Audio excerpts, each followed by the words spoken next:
Hello, dear students. I hope all of you are fine, happy, and healthy. You know that we have started fourth chapter of your Flamingo unit, and the title is The Rat Trap. And we had finished the first part of it, and today we will continue this with the second part of the lesson. In last lecture, we had finished this paragraph, and the last line was that the red trap seller went to the old man's house who was a crafter in a Romsco iron mill. ये information आपको आपके MCQ के लिए याद रखनी है, इसलिए मैंने ये रिपीट की है। तो जो ओल्ड मैन था वो क्रॉफ्टर था। He was a crofter at Romsco iron mill. Romsco iron mill में he was working as a crofter and they had dinner together, they played mojlis, and the man started revealing his secret.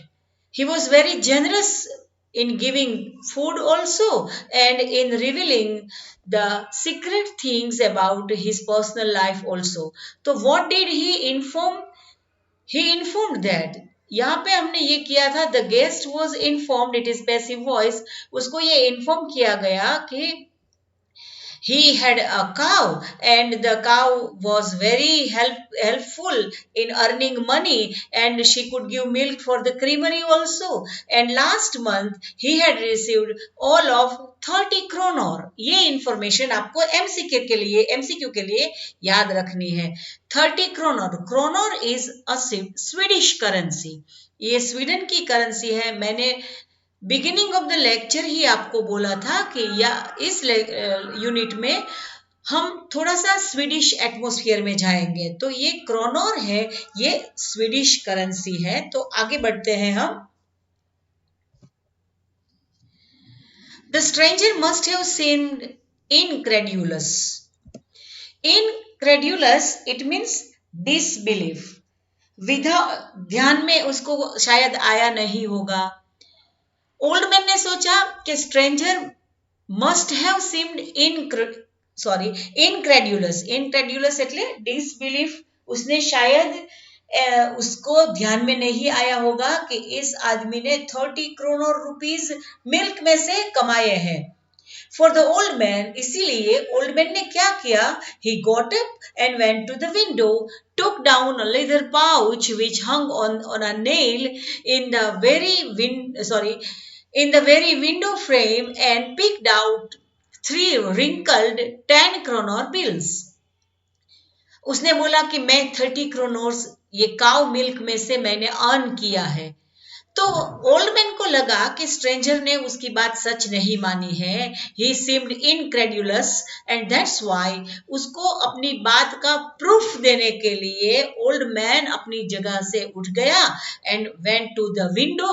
वहां window थी, वहां पे गया और एक leather pouch, वहां पे एक नेल थी, वहां से वो रखा हुआ था एक लेदर पाउच, वो उसने निकाला और उसमें से old wrinkled 10 kroner bills, currency notes उसने दिखाई। तो 30 kroner he had earned and he showed the proof to his guest. This he held up before the eyes of guest. अपनी जो करेंसी, अपनी कमाई थी, वो गेस्ट के आईज के सामने उसने दिखाई, nodding knowingly and then stuffed them back into the pouch. वो उसको दिखाई, उसके सामने हिलाई और देखिए मैंने ये पैसे कमाए लास्ट मंथ, और फिर उसी जगह जो विंडो के पास में ही थी वहां पे उसने रख दी। The next day both men got up in good season. And the next day was very good and both of them got up. The crofter was in a hurry to milk his cow and the other man probably thought he should not stay in bed when the head of the house had gotten up. Grammatically also ये sentence आप अच्छे से सुनिए। The crofter was in a hurry to milk his cow. Why was he in a hurry? The crofter was hurry because he wanted to milk his cow. And when our guest, our red trap seller, saw that the owner of the house had gotten up, then he should not stay in the bed. So and the other man who was a guest and our famous red trap seller was there, he thought he should not stay in bed. Usko bed में नहीं रहना चाहिए, सोना नहीं चाहिए. When the head of the house had gotten up. Perfect past tense, जब घर का मुखिया, घर का मेन पर्सन बेड में से, नींद में से उठ गया है तो मुझे बेड में नहीं रहना चाहिए. ऐसा सोचकर हमारे गेस्ट ने भी अपनी he got up and came out of his bed. They left the cottage at the same time because both of them wanted to go somewhere, and that's why both of them left the cottage at the same time. It is active voice sentence. Now let's make it passive. The subject of the sentence is they, verb is left, and object is the cottage. Simple past tense का ये sentence है. कैसे पता चला? Leave का we to left लगाया गया है. तो the cottage was left at the same time bye them. The cottage was left, ये मैंने क्या किया? एक्टिव का पैसिव कर दिया. The crofter locked the door and put the key in his pocket. The crofter locked the door and put the key in his pocket. ये दो sentences हैं और both the sentences are connected with end. So it is a compound sentence. So if you are asked to turn the sentence into a simple sentence, आपको exam में ये पूछा जाता है कि आप इसका सिंपल सेंटेंस बनाए, तो after locking the door comma the crofter put the key in his pocket. याद रहेगा? बराबर अच्छे से याद रखना. After locking the door the crofter put the key in his pocket. ये मैंने क्या किया? कंपाउंड का सिंपल सेंटेंस किया. The man with the red trap said goodbye and thank you, and thereupon each went his own way. The man with the red trap said goodbye and thank you. तो इसका हम simple करना है तो after saying goodbye and thanking him, both went their own way. Both of them went to their own way. But half an hour later, आधे घंटे के बाद कुछ हुआ. The red trap peddler stood again before the door. हमारा जो peddler था, red trap seller था, वो फिर से क्रॉफ्टर के घर पे आ गया और दरवाजे के सामने खड़ा रह गया. आप लोग ये सोच रहे होंगे कि वो दरवाजा तोड़ देगा, अंदर आके कुछ वो थीवरीज तो करता था, तो कुछ चुरा लेगा और निकल जाएगा. लेकिन वो बड़ा ही इंटेलिजेंट था. उसने क्या किया? He did not try to get in. He did not try to get in, however. Door के सामने खड़ा था, लेकिन वो अंदर जाने की उसने कोशिश नहीं की. पर उसने क्या किया? He only went up to the window, smashed a pan, stuck in his hand, and got hold of the pouch with 30 kroner. So he knew that near the window there was a leather pouch and there were 30 kroners in that leather pouch. तो उसने क्या किया? वो window के पास गया, pen में जो glass था उसको स्मैश किया और अपना हाथ अंदर डाला. Exactly he knew where it is. तो उसने वहां से पाउच निकाला, उसमें से पैसे निकाले, पाउच अपनी जगह पे रख दिया, पैसे अपने पॉकेट में रख दिया और वो चला गया.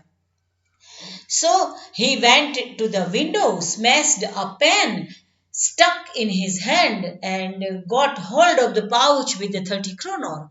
He took the money and thrust it into his own pocket. उनमें से मनी पैसे निकाल दिए और अपने खुद के पॉकेट में पैसे को डाल दिया. Then he hung the leather pouch very carefully back in its place and went away. फिर उसने leather pouch था उसका, वो carefully वहां पे रख दिया जैसा ही रखा हुआ था और वो वहां से चला गया. As he walked along with money in his pocket, he felt quite pleased with his smartness. वो अपने आप को कॉन्ग्रेचुलेशन कह रहा था कि तुम बड़े स्मार्ट हो, क्योंकि उसने बड़े इंटेलिजेंटली वो क्रॉफ्टर आगे चला गया। आधे घंटे के बाद वो आया, डोर में जो लॉक था वो भी नहीं तोड़ा, सिर्फ विंडो में से पाउच निकाला, पैसे निकाला और वो चला गया। As he walked along with the money in his pocket, he felt quite pleased with. आपको एरर्स रेक्टिफाई करने के 3 मार्क्स में ये क्वेश्चन आपको पूछा जाता है। तो एरर रेक्टिफाई में शायद ये क्वेश्चन आ जाए, प्लीज के बाद विथ ही आएगा। He felt quite pleased with. Pleased के साथ क्या आएगा? विथ, क्योंकि वो किससे प्लीज्ड था? अपनी स्मार्टनेस से वो प्लीज्ड था। आपको ये इंफॉर्मेशन याद रखनी है। How much money did he take? ये इंफॉर्मेशन एमसीक्यू के लिए है, तो 30 kroner. He realized of course that at first he dared not continue on the public highway but must turn off the road into woods. तो जब वो आगे चला गया तो अपनी स्मार्टनेस पे खुश होता हुआ, he was continuing his walking, he thought that he should not continue on the public highway. शायद वो क्रॉफ्टर घर पे वापस आ जाएगा और उसको जब पता चलेगा तो वो किसी को इन्फॉर्म करेगा और वो हमारा जो रेड ट्रैप सेलर है वो शायद ही पकड़ा जाए। इसलिए उसने अपनी सेफ साइड रखने के लिए ये उसने बेटर समझा कि he should continue into the woods. वहां पास में ही वुड्स था, थोड़ा फॉरेस्ट एरिया था, तो वहां पे उसे जाना चाहिए। During the first hours, this caused him no difficulty. The first hours he was very happy and there was not any difficulty. He was walking into the woods without any efforts. Later in the day, it became worse. तो verse is comparative adjective, तो पहले से स्थिति ज्यादा खराब हो गई। For it was a big and confusing forest which he had gotten into. जो फॉरेस्ट जिसमें वो एंटर हुआ था, it was not an easy forest, it was a little bit confusing forest, and that's why the thing had become little bit worse for him. He tried to be sure to walk on a definite direction, but the paths twisted back and forth so strangely. So he tried to walk on a definite direction. वो fix direction में जाने के लिए उसने efforts किए, ऐसा नहीं है कि उसने एफर्ट्स नहीं किए। He tried to walk on a fixed direction, but what happened? The paths twisted back and forth so strangely. The paths were so round and they twisted back so strangely. He walked and walked without coming to the end of the wood, and finally he realized that he had only been walking around the same part of the forest.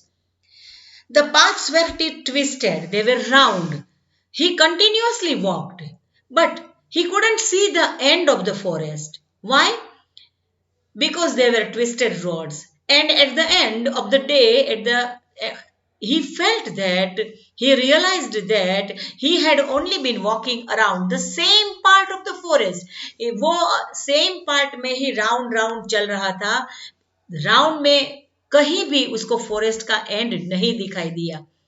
All at once he recalled his thoughts about the world and the red trap.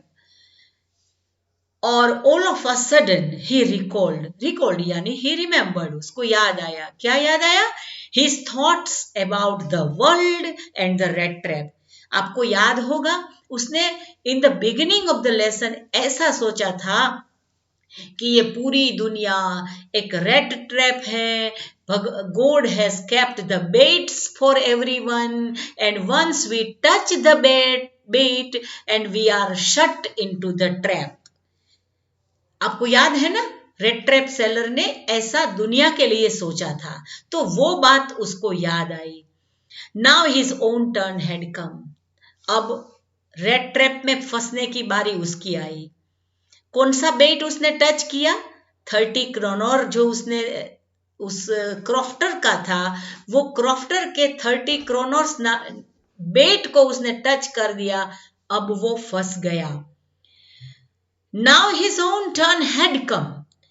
He had let himself be fooled by a bait and had been caught. वो उसने अपने आप को फूल बना दिया, क्योंकि बेट को touch किया कि ट्रैप में कॉट होना फाइनल है, वो जानता था।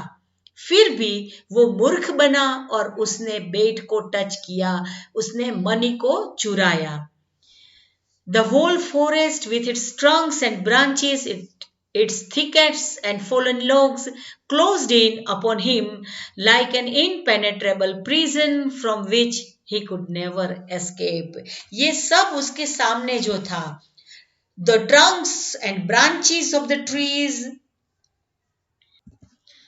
the trunk and branches, the thickets and fallen logs, वो बड़े बड़े logs वहां पे थे, ये सब like an impenetrable prison. Impenetrable it means जहां पे कोई प्रवेश नहीं कर सकता, उसको क्या बोलते हैं? इम्पेनेट्रेबल। पेनेट्रेबल का ये ऑपोजिट है। तो ये एक प्रिजन जैसा था और वहां से कोई एस्केप नहीं था। ही कुड नेवर एस्केप, उसको पता चल गया था। It was late in December and darkness was already descending over the forest. And now we have also entered in December, so we know that the darkness already descend very early. So it was late in the December and darkness was already descending over the forest. This increased the danger and increased also his gloom and despair. Which thing increased his despair? उसकी निराशा, उसकी despair कैसे increase हुआ? क्योंकि वो फंस गया था फॉरेस्ट में, दिसंबर का मंथ था और फॉरेस्ट में डार्क हो गया, तो he was full of gloom and despair, वो दुखी हो गया। Finally, he saw no way out and he sank down on the ground, tired to death, thinking that his last moment had come. So this increased the danger and increased also his gloom and despair. वो निराश हो गया और finally he saw no way out, बाहर निकलने का कोई रास्ता उसको दिख नहीं रहा था। And he sank down on the ground. Sink down it means नीचे बैठ गया, गिर गया, ग्राउंड पे वो गिर गया। Tired to death, thinking that his last moment had come, और उसने ऐसा सोचा कि उसकी लास्ट मोमेंट आ गई है। But just as he laid his head on the ground he heard a sound, a hard regular thumping. लेकिन जब वो ग्राउंड पर बैठा और उसका हेड उसने ग्राउंड पर रखा सोने के लिए, तो उसको एक साउंड सुनाई दी गई and it was a regular thumping sound थी। Sorry, there was no doubt as to what that was, और उसको समझ में आ गया कि वो क्या था। ही रेज्ड हिमसेल्फ, उसने अपने आप को रेज किया। Those are the hammer stocks from an iron mill, पास में ही कहीं पे आयरन मिल होगी, और those are the sound of the hammer stocks, कोई हैमर्स का स्टॉक लगा रहा है, इसीलिए ये रेगुलर थंपिंग की आवाज उसको आ रही थी। there must be people nearby, और वहां पे आयरन मिल होगी, तो naturally there must be people nearby. He summoned all his strength, उसने अपनी पूरी ताकत को समोन की, एकत्र की। Got up and staggered in the direction of the sound. So now the ray of hope was seen to that red trap seller, and that's why he got up and staggered. वो अच्छे से ठीक से चल नहीं रहा था, that's why he staggered in the direction of the sound. The Romsko ironworks, which are now closed down, were not so long ago a large plant with a smelter, rolling mill and forge. So what was that? Which place was that? What was it? The Romsko ironworks. ये रोम्स्को का नाम आपने सुना हुआ लगता है ना आपको? कौन वहां पे काम कर रहा था? क्रॉफ्टर। ये क्रॉफ्टर ने इसका मेंशन किया था, आपको शायद याद होगा। तो Ramsco iron works which are now closed down nowadays in modern age, these iron mills are closed down, but long ago when our rat trap seller was going there, they were not closed. It was a large plant. ये छोटा plant नहीं था। वो लड़खड़ाता हुआ वहां पे पहुंचा और उसने देखा कि ये छोटा प्लांट नहीं था। It was a big plant, large plant with smelter. Smelter का क्या मतलब है कि एक ऐसी प्लेस जहां पे मेटल का एक्सट्रैक्शन निकलता था, मेटल को पिघाल कर उसका लिक्विडिफाइड करके उसका एक्सट्रैक्ट निकालते थे, तो उसको क्या बोलते हैं? Smelter. It was also a rolling mill और there was also a forge. Forge का मतलब होता है, फोर्ज यानी एक भट्ठी जिसे हम फर्नांस बोलते हैं। So there was furnace also, there was also a smelter जहां पे कोई मेटल को पिघाल कर उसका लिक्विड बनाते थे।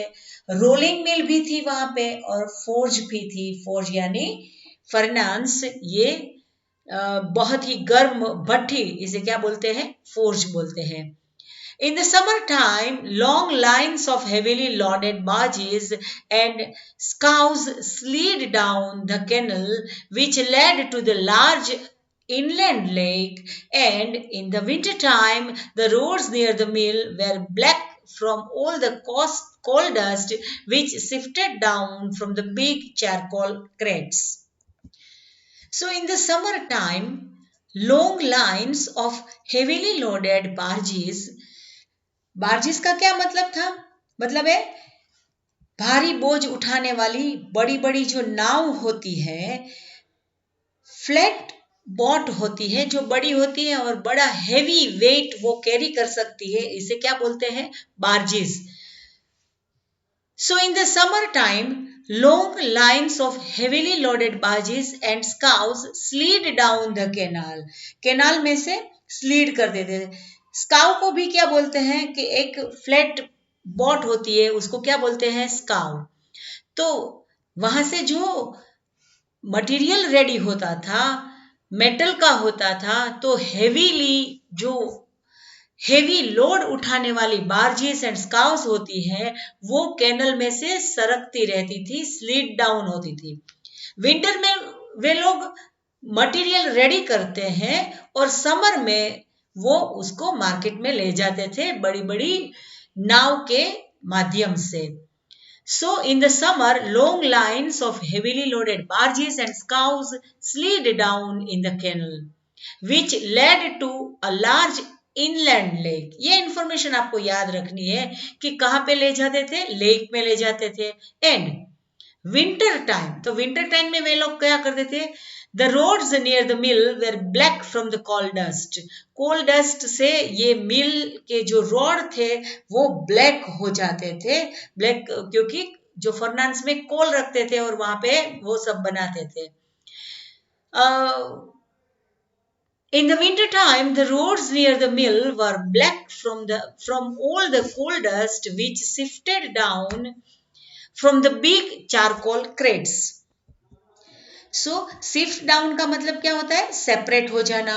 और क्रेट्स का मतलब होता है एक बड़ा वाला फ्रेम। तो चारकोल का फ्रेम बन जाता था सब वहां पे, और वहां से कोल डस्ट से पूरा रोड ब्लैक हो जाता था क्योंकि काम चालू रहता था विंटर में।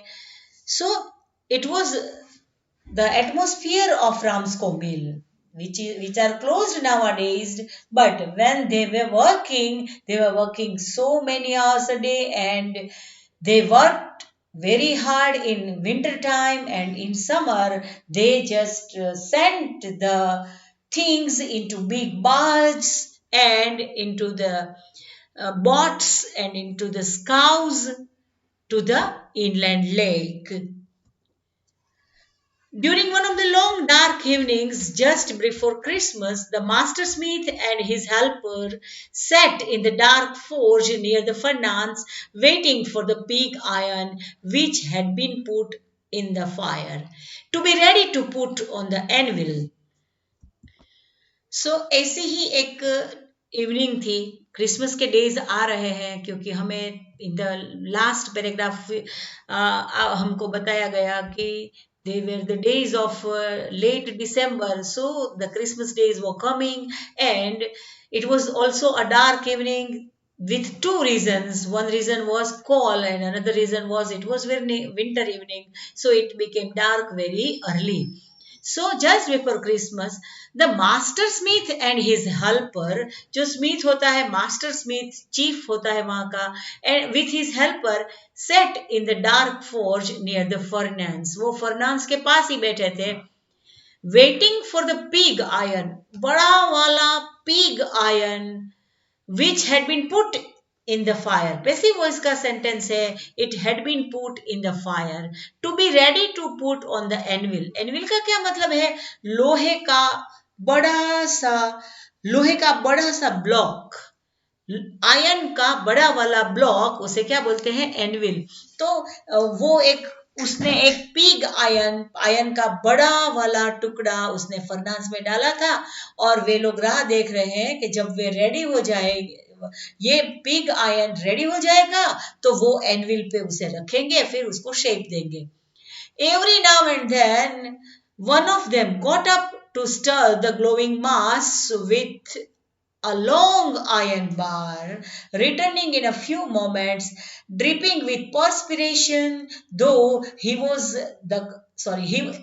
was the custom, he wore nothing but a long shirt and a pair of wooden shoes. So you can imagine the whole thing. So it was winter evening, the coal was everywhere, the smoke was also dark, and there was a big furnace into the iron mill, and Chief Smith was sitting near the iron furnace with his helper, and they had put a pig iron into the furnace, and they were waiting to when the pig iron will be ready, they will put the pig iron on the anvil, and every now and then one of them got up to stir the metal which was boiling into the furnace. As it was the custom and as it was the tradition, they wore nothing but a long shirt and a pair of wooden shoes. उसने कुछ नहीं पहना था, बड़ा वाला shirt long पहना था and wooden shoes पहना था. तो एवरी नाउ एंड देन वो जो लिक्विड मेटल थी उसको हिलाते रहते थे. All the time there were many sounds to be heard in the forge. The big bellows groaned and burning coal cracked.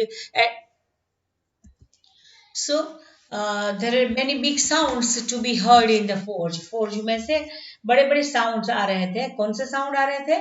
The big bellows groaned. बेलो का मतलब क्या होता है? आपको शायद आप इमेजिन कर सकते हैं.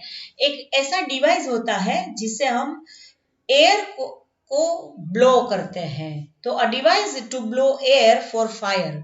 फायर के लिए जो हम एयर ब्लो करते हैं, जिसे गुजराती में हम बोलते हैं धमण, तो उसे क्या बोलते हैं इंग्लिश में? Bellows. The big bellows groan and the burning coal cracked.